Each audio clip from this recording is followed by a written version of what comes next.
Welcome to Chillin' 101. We hope this video helps. You start directly by checking invalid. You finish by reassembling stops and reinstalling the sash while checking alignment. Proper seating prevents binding.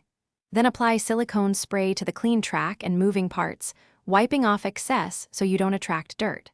Once reinstalled, operate the window slowly through 10 to 15 full cycles.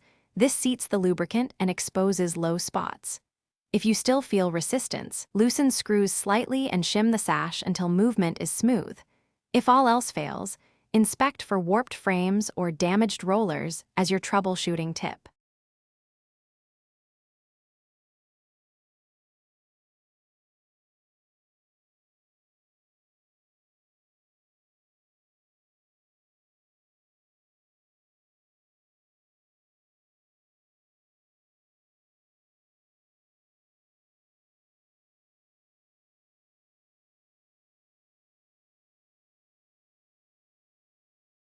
Thanks for watching.